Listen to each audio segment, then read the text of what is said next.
Hi, friends. Welcome back to Healing is My Hobby. I'm Jessica Colarco, a licensed clinical social worker. We're living in a time of constant information, urgency, and uncertainty. When the world feels dysregulated, our nervous system needs training, not criticism. This month, we're talking about staying regulated in a dysregulated world. And in today's segment, Therapy is My Cardio, that means building emotional fitness. Small, repeatable practices that help your nervous system feel safer, even when the world feels anything but. This is where we treat emotional regulation like fitness training, something we practice, build, and return to, not something we're expected to be perfect at. If you've ever picked up your phone to just check one thing and suddenly realized you've been scrolling for far longer than you intended, this episode is for you. Doomscrolling often comes with a lot of shame. Why can't I stop? What's wrong with me? And I want to start by saying this clearly. Doomscrolling is not a willpower problem. It's a nervous system response. And if you want to go back to previous episodes, if you want to know more about social media and how it impacts our nervous system, I encourage you to listen to all of my December episodes where I really focused on social media and its impact. I also just want to say I am here healing with you. That is why I named the podcast Healing is My Hobby, because I'm constantly trying to be a better version of myself and learn new ways, new strategies, tools, techniques to help me feel better about things. And I have been feeling incredibly dysregulated because this is hitting home. Like, not only, okay, let's say I totally leave news, I'm interacting with people. It's coming in my office, it's coming in my practice, everything that's happening in the world, it's coming into my home. And so I wanted to learn strategies to help me. So hopefully today's segment will give you some tips, some tools, some things that will help you understand why you're feeling this way, and a strategy to help you improve.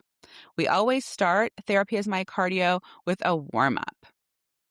When the world feels unpredictable or unsafe, our nervous systems go looking for information, not because we want more bad news, but because our brains are wired to seek certainty, control, and preparedness. Doom scrolling often lives at the intersection of anxiety, uncertainty, a desire to stay informed, and a nervous system trying to protect us. Then we add in the dopamine hit of novelty, new headlines, new updates, and it becomes a loop that's hard to break. When we talk about doom scrolling, it's helpful to understand what's happening in the brain, not to pathologize it, but to normalize it. Dopamine is a neurotransmitter involved in motivation, anticipation, and reward. It's released when our brain senses that something new, important, or potentially useful might be coming. And one of the biggest triggers for dopamine is novelty, new information, new updates, new possibilities. News feeds and social media are designed around this. Each scroll offers the possibility of something different, a new headline, a breaking update, a different perspective. Even when the content is distressing, the uncertainty of what's coming next keeps the brain engaged. For an anxious nervous system, this can feel temporarily soothing. It creates the sense that maybe I'll find clarity, maybe I'll feel more prepared, maybe this next piece of information will help. So the dopamine hit isn't about enjoying the news, it's about the anticipation of resolution or control. The brain gets a brief sense of relief, even though the content itself may increase anxiety afterward. That's why doom scrolling can feel compulsive. The nervous system is chasing that momentary feeling of certainty, even as the body becomes more activated and exhausted over time.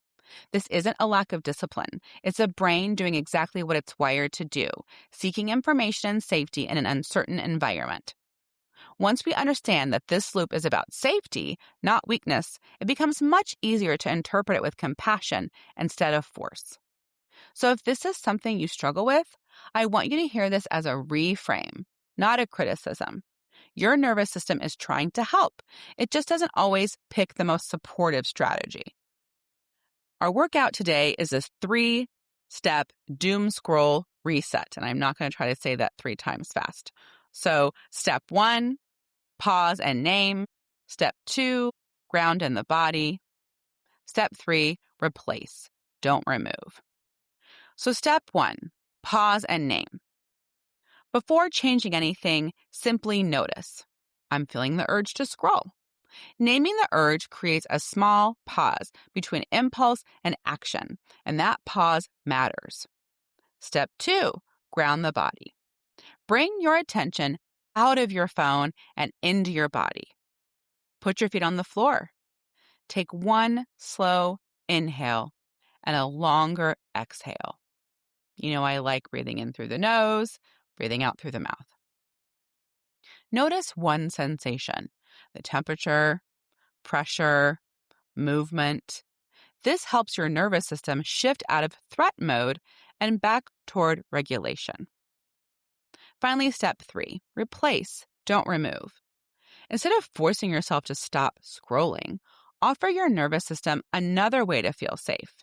You can try standing up and stretching, making a cup of tea, stepping outside, turning on music, humming, or sighing. We don't break nervous system loops with force. We break them by offering safety. Let's shift toward our cool down today. Before we move on, take a moment to check in with yourself. If doom scrolling is something you've been hard on yourself about, I want to invite a gentler thought. I'm not failing. I'm learning what my nervous system needs. Change happens faster when we lead with compassion instead of criticism. If this episode is resonating with you, I created a free resource called the Collective Calm Toolkit. Inside, you'll find grounding practices, a media boundary plan, and journaling prompts to help you stay informed without overwhelming your nervous system. You can get this free resource by joining my newsletter. You can go to healingismyhobby.com to sign up, or Jessica Colarco LCSW to sign up, and the link is also in the show notes. Next week, we're taking this out of theory and into real life in the Healing Lab. I'll be trying a few nervous system experiments, including a short news fast, a social media boundary, no news after 7 p.m., polyvagal practices like humming, cold water, and nature walks, and a what's in my control journaling practice. I'll share what actually helped, what didn't, and how my anxiety, focus, and energy shifted along the way, because healing is rarely one size fits all. If you want to see what it looks like to experiment with these tools instead of trying to be perfect, you won't want to miss this episode. Until then, be gentle with yourself. Your nervous system is doing its best, and with a little support, it can learn new ways to feel safe. If you'd like to see some of my content, any reels I have going on, videos, more tips and tools, you can go to healingismyhobby.com, or you can go to Instagram or YouTube at healingismyhobby. And again, if you want to learn more about my clinical practice, you can go to jessicacolarcolcsw.com or follow me on Instagram at Jessica Colarco LCSW. Take care and have a great week.